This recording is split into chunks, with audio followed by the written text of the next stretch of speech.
Hello प्यारे बच्चों, नमस्कार। स्वागत है आप सभी का एनसीईटी कॉन्सेप्ट के ऑनलाइन लर्निंग प्लेटफॉर्म पर। जी हां, अगर आप लोग एनसीईटी आईटीपी 2025 का तैयारी कर रहे हैं और आपको पता होगा आपके एग्जाम में लगभग जो टाइम बचे हुए हैं, 1 महीने का टाइम बचा हुआ है, तो आप लोग काफी परेशान हैं कि सर दो लैंग्वेज की तैयारी करनी है, कैसे हम लोग दोनों लैंग्वेज तैयार कर सकते हैं, कम टाइम में कैसे मैनेज करें कि सर मेरा 40 क्वेश्चन मेरा सही हो जाए। यानी कि आपको पता होगा 2 लैंग्वेज, प्रत्येक लैंग्वेज से 23 क्वेश्चन एग्जाम में आते हैं, यानी 20 क्वेश्चन के आपको आंसर करना होता है। तो कैसे मतलब आप लोग 20 में 20 ला सकते हो, उसके बारे में हम लोग डिटेल में जानेंगे। ठीक है, तो यह होगा 2 लैंग्वेज मास्टर स्ट्रेटजी वीडियो। जो बच्चे पहली बार चैनल से विजिट कर रहे होंगे, चैनल को सब्सक्राइब कर लीजिएगा, बेल आइकन को आप लोग प्रेस कर लीजिएगा। ठीक है भाई, चलिए आगे बढ़ेंगे। तो उससे पहले आप स्टार्ट करने से पहले आप सभी को बता दें, अगर आप लोग क्रैश कोर्स में नहीं जुड़े बाबू तो जुड़ जाओ। आपके एग्जाम का टाइम बहुत कम बच चुका है, उल्टी गिनती स्टार्ट हो चुकी है। अगर आप लोग प्रॉपर तरीके से, प्रॉपर गाइडेंस में अगर तैयारी करना चाहते हैं तो एनसीईटी कॉन्सेप्ट का क्रैश कोर्स आप लोग ज्वाइन कर सकते हैं। और क्रैश कोर्स की जो क्लासेस हैं वह लगभग 17 मार्च से क्लासेस चल रही है ना, ध्यान रखिएगा। तो क्लास काफी जल्दी स्टार्ट हुआ है। ठीक है, तो आप सभी के लिए नया बैच ही है, कम टाइम में आप अच्छा तैयारी कर सकते हो एनसीईटी कॉन्सेप्ट के क्रैश कोर्स के द्वारा, है ना। यहाँ पे आपको लाइव प्लस रिकॉर्डेड क्लासेस मिलेंगे, साथ ही साथ आपको 10 मॉक टेस्ट मिलेगा। ठीक है, 10 मॉक टेस्ट आपको बिल्कुल फ्री ऑफ कॉस्ट मिलेंगे अगर आप कोर्स में जुड़ जाते हो तब। ठीक है, और यह जो है एनसीईटी आईटीपी कॉन्सेप्ट का टेलीग्राम चैनल बाबू, टेलीग्राम चैनल आप लोग ज्वाइन कर लेना। ठीक है, जो बच्चे सिर्फ और सिर्फ मॉक टेस्ट ज्वाइन करना चाह रहे होंगे 249 में आप लोग मॉक टेस्ट ज्वाइन कर सकते हो। ठीक है, आपको करना क्या होगा, प्ले स्टोर से सीयूटी कॉन्सेप्ट ऐप डाउनलोड करना। ऐप डाउनलोड करके यहाँ पे ब्लू कलर का आपको आइकन शो करेगा, यहां से आप कोर्स में जुड़ सकते हो। इसके अलावा अगर आपको कोई दिक्कत आती है तो ऑफिस का नंबर आपको दिखाई दे रहा होगा, आप ऑफिस के नंबर से कॉल कर लेना। ठीक है, चलो तो हम लोग अब मुद्दे की बात पे आते हैं, है ना।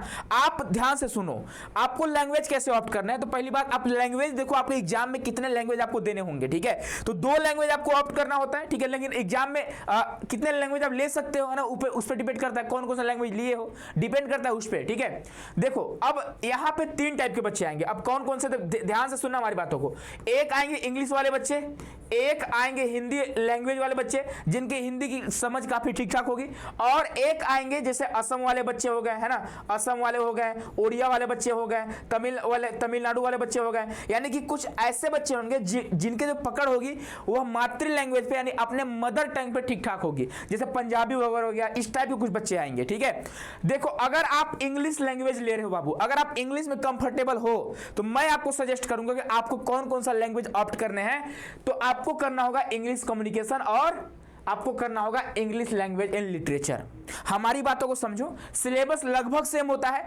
आप यहां पे क्या करेंगे, एक सब्जेक्ट तैयार करके आप 2 सब्जेक्ट का एग्जाम दे सकते हो, यानी कि 2 आपके लैंग्वेज है। अगर आप एक लैंग्वेज भी तैयार करते हो ना तो आप दोनों लैंग्वेज में अच्छा करके आओगे एग्जाम में। आप हमारी बातों को मानना, सिलेबस लगभग सेम होता है। ठीक है, बस 30% इसमें क्या होता है, कुछ अलग से पूछ लिया जाता है जो हम लोग आपको कराने वाले हैं। ठीक है, क्रैश कोर्स में, है ना। अगर आप हिंदी वाले हो, अगर आप हिंदी भाषी विद्यार्थी हो तो आपको क्या लेना होगा, हिंदी लैंग्वेज एंड लिटरेचर, और साथ ही साथ आपको हिंदी फॉर कम्युनिकेशन लेना होगा। ठीक है, आप समझ जाओ, हिंदी लैंग्वेज एंड लिटरेचर अगर तैयार कर लेते हो तो यह जो संचार वाली पार्ट है ना आपका ऑलरेडी तैयार हो जाएगा, बस थोड़ा सा आपको और मेहनत करना पड़ेगा। अब एक बच्चे ऐसे आते होंगे जिनका हिंदी में भी अच्छी होगा और इंग्लिश भी अच्छा होगा, तो आप हिंदी लैंग्वेज एंड लिटरेचर और इंग्लिश लैंग्वेज एंड लिटरेचर ले सकते हो। इन दोनों को रख लेना अगर आप दोनों में कंफर्टेबल होंगे तब। ठीक है, अब देखो कुछ ऐसे बच्चे आएंगे, जैसे मान लो कोई बच्चा पंजाब का है, बोलेगा सर मैं पंजाबी लेना चाहता हूं, ले सकते हो, पंजाबी ले लो, और एक और आप इंग्लिश या हिंदी ले लो। ठीक है, अगर मान लो कोई बच्चा उड़ीसा से आता है, उड़ीसा से मैक्सिमम बच्चे एनसीईटी का फॉर्म भरते हैं और एग्जाम भी देते हैं, तो अगर मान लीजिए उड़िया वाले हैं तो आप एक उड़िया अपना ले लो और एक आप इंग्लिश ले लो। आप इंग्लिश में कंफर्टेबल होंगे, मुझे पता है। ठीक है, अगर मान लीजिए आप तेलुगु वाले हैं तो एक तेलुगु ले लो और एक अपना क्या करो, इंग्लिश ले लो। अगर मान लीजिए आप उर्दू वाले बच्चे हैं तो आप उर्दू भी ले सकते हो, आप संस्कृत भी ले सकते हो। ठीक है, आप संस्कृत ले लो, उर्दू ले लो, कोई भी 2 लैंग्वेज ले सकते हो। बस आप ये देख लेना कि आप किस सब्जेक्ट में कंफर्टेबल हो, ध्यान रखना इस बातों का। और हिंदी वाले इंग्लिश वालों के लिए सबसे रामबाण क्या होगा कि आप एक लैंग्वेज वाला पार्ट लेना और एक आप कम्युनिकेशन वाला पार्ट लेना। सिलेबस सेम होता है, आप समझ जाओ, एक सब्जेक्ट का तैयारी करोगे और एग्जाम 2 सब्जेक्ट का देकर आओगे, समझ रहे हो। तो यह आपके लिए स्कोरिंग सब्जेक्ट होता है। बच्चे यहां पे 20 में 20 क्वेश्चन सही करके आए हैं। लास्ट ईयर देखोगे बहुत सारे बच्चे 20 में 20 सही करके आए हैं। आप भी सही कर सकते हो, आप भी इसमें अच्छा स्कोर कर सकते हो। समझिए बातों को। अब देखिए यहां पे हम बात करेंगे कि हिंदी में कौन कौन से, अगर मान लीजिए कोई बच्चा हिंदी लैंग्वेज ले रहा है तो हिंदी में कौन कौन से टॉपिक आपको तैयार करने होंगे। होंगे, ठीक है। कहां कहां से क्वेश्चन आया हुआ है, तो यह आपका जो है 2023 का है और यह जो डाटा है आपका 2024 का डाटा है, ठीक है। यहां पे देखोगे आप, हिंदी वाले बच्चे यहां ध्यान से देखेंगे, इंग्लिश पर वीडियो बना देंगे, अगला वीडियो इंग्लिश पे होगा कि इंग्लिश से किस सब्जेक्ट से कितने क्वेश्चन आए हुए हैं, ठीक है। यहां पे हिंदी वाले बच्चे देखेंगे, ठीक है। आगे से वीडियो हिंदी वाले देखेंगे, बाकी अगर आप इंग्लिश वाले होंगे तो आप स्किप कर सकते हो वीडियो को, अगर आप उड़िया वाले तमिल वाले होंगे तो स्किप कर सकते हैं, ठीक है।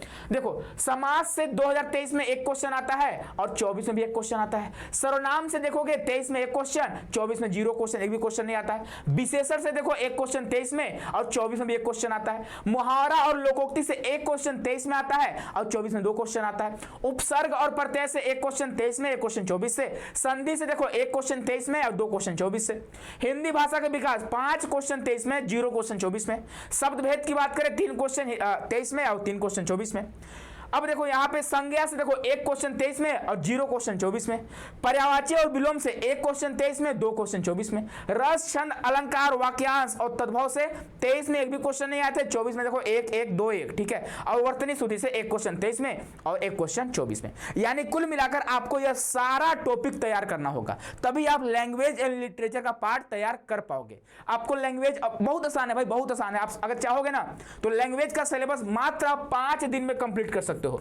5 दिन में आप 2 लैंग्वेज तैयार कर सकते हो, अगर आप दिन रात लग कर लैंग्वेज तैयार करते हो तब। जो बच्चे क्रैश कोर्स में जुड़े हैं उनको तो टेंशन ही नहीं लेना भाई, आपको लगभग 25 वीडियो दिया जाएगा और वही 25 वीडियो आपका लगभग 40 मिनट का होगा, उसको देख लो, आपका लैंग्वेज तैयार हो गया। और जो बच्चे रजनीश सर से लैंग्वेज पढ़े, आप यकीन मानो, आप पिछले साल के बच्चों का इंटरव्यू देख लेना जाकर कि लैंग्वेज किससे पढ़े थे। सच बताऊं मैं, रजनीश सर आपको लैंग्वेज पढ़ाते हैं हिंदी, आप उनका बस पढ़कर चले जाओ, नोट्स मत बनाओ, खाली एक बार देख लो क्लास को, थोड़ा अच्छे से देख लेना। आप एग्जाम हॉल में जाकर बैठो, आप यकीन मानो आप वापस आओगे ना तो बोलोगे हाँ सर आप अच्छा पढ़ाए थे। क्योंकि रजनीश सर बीएचयू से ही, बनारस हिंदू यूनिवर्सिटी से ही क्या किए हैं, यूजी कंप्लीट किया और एमए अपना मास्टर हिंदी में ही कंप्लीट किए हैं। और पिछले 5 सालों से आप सबको हिंदी पढ़ा रहे हैं, हिंदी लैंग्वेज 5 सालों से पढ़ा रहे हैं, ठीक है। अब देखो संचार का सिलेबस, यह जो सिलेबस है ना संचार का सिलेबस है। संचार का सिलेबस आपको ऐसे समझ में नहीं आएगा, आपको जब मैं वीडियो दूंगा तब आपको समझ में आने वाला है, ठीक है। तो इसको पढ़ने का कोई मतलब ही नहीं है ना। तो संचार के लिए, संचार से हो सकता है आपके एग्जाम में 7-8 क्वेश्चन आते हैं, 6-7 क्वेश्चन, है ना। संचार के भी काफी ठीक ठाक रहते हैं, है ना। लेकिन हाँ फिर भी आप लोग कर लोगे, कोई दिक्कत की बात नहीं होगी। आसान आसान आता है, आसान आसान आता है जो हम लोग आपको कराने वाले हैं, ठीक है। तो इस तरह से आप अपना हिंदी लैंग्वेज तैयार कर सकते हो और हिंदी जनसंचार तंत्र तैयार कर सकते हो, ठीक है। अगर इसके अलावा अगर आपको लैंग्वेज तैयार करने में कोई दिक्कत आ रहा है, कोई प्रॉब्लम आ रही है, तो आप कमेंट बॉक्स में अपनी कमेंट रखना, मैं उसकी देखूंगा आप लोगों को क्या समस्या आ रही है। आई होप कि आप सभी को अब दिक्कत नहीं आनी चाहिए, ठीक है। आप लोग लैंग्वेज को लेकर एक बार ने, मैं पिछले कई दिनों से आप सभी को, कई महीनों से आप सभी को मैं गाइड कर रहा हूं कि हिंदी इस तरह से लो, इस तरह से आप लोग लैंग्वेज अपना ऑप्ट करो। अब कुछ बच्चे फॉर्म भर चुके होंगे और फॉर्म जब भरे होंगे ना तो आप लोग लैंग्वेज कुछ और ले लिए होंगे। तो एक काम करना, जब करेक्शन का डेट आएगा आपका, लगभग डेट आने वाला 2-3-4 अप्रैल आपका एक्सपेक्टेड डेट है। करेक्शन के डेट में आप अपना सब्जेक्ट चेंज कर सकते हो। अगर चेंज करना चाहो तो चेंज कर दो, अगर नहीं करना चाहते हो तो आप उसी लैंग्वेज को अच्छे से तैयार कर लो, ठीक है। तो आई होप वीडियो आपको काफी अच्छी लगी होगी। अगर अच्छी लगी है तो कमेंट बॉक्स में जरूर बताना, ठीक है। और जो बच्चे चैनल से पहली बार विजिट कर रहे होंगे चैनल को सब्सक्राइब कर लीजिएगा, बेल आइकन को प्रेस कर लीजिए ताकि कोई भी अपडेट आए, कोई भी नोटिफिकेशन आए तो आपके पास सबसे पहले पहुंचे, इसके लिए बोल रहा हूं, ठीक है। बाकी अगर आप क्रैश कोर्स से जुड़ना चाह रहे होंगे तो आप ऑफिस के नंबर से कांटेक्ट कर सकते हो। ऑफिस का नंबर है 9651222407, यह ऑफिस का नंबर है, आप कॉल कर लेना, कांटेक्ट कर लेना, ठीक है। इसके अलावा अगर आप ऐप ढूंढ रहे होंगे तो आप प्ले स्टोर पे जाना, CUET कॉन्सेप्ट ऐप को डाउनलोड करना, वहां से जुड़ जाना। मिलते हैं अगले वीडियो में, खुश रहिए, मस्त रहिए, स्वस्थ रहिए। बहुत बहुत धन्यवाद आप सभी को।